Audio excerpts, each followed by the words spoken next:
Hello बच्चों, आइए प्रश्न को समझते हैं। प्रश्न दिया गया है, हल कीजिए मॉड x धन 2 छोटा है 3 से। तो यहाँ पे हमें x का मान बताना है कि क्या होगा। तो बच्चों, इस प्रश्न में जो मुख्य अवधारणा का प्रयोग होगा वो कुछ इस प्रकार होगा कि पहला, जब x का मान छोटा होगा ऋण 2 से, तब मॉड x धन 2 का मान नकारात्मक होगा x धन 2 में।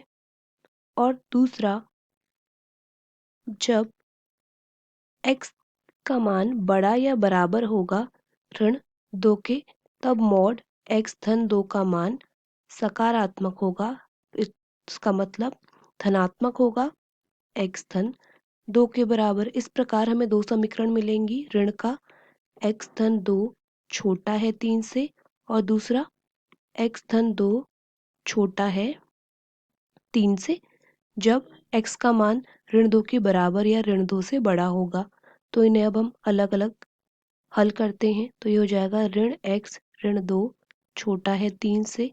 तो x को दाईं तरफ ले जाएंगे और 3 को बाईं तरफ ले आएंगे, तो ये हो जाएगा ऋण 2 ऋण 3। इसका मतलब x का मान बड़ा है ऋण 5 से। तो हम पहले वाले, जब x का मान ऋण 2 से छोटा है और ऋण 5 से बड़ा है, तो हम ये कह सकते हैं कि x का मान है ऋण 5 से छोटा और ऋण 2 के बीच में। तो यहाँ पे बन जाएगा x छोटा होगा 3 ऋण 2 से, तो इसका मतलब x का मान छोटा होगा 1 से। तो यहाँ पे हम ये कह देंगे कि x का मान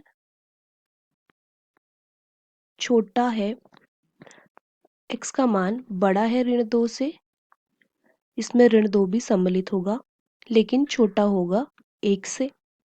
तो अगर हमें इसे लिखना होगा तो हम कुछ इस प्रकार लिख सकते हैं, x का मान ऋण 5 से ऋण 2 यूनियन ऋण 2 से 1। तो x का मान जो है वो होगा ऋण 5 से 1 के बीच में। तो यही हमारे प्रश्न का उत्तर हो जाएगा।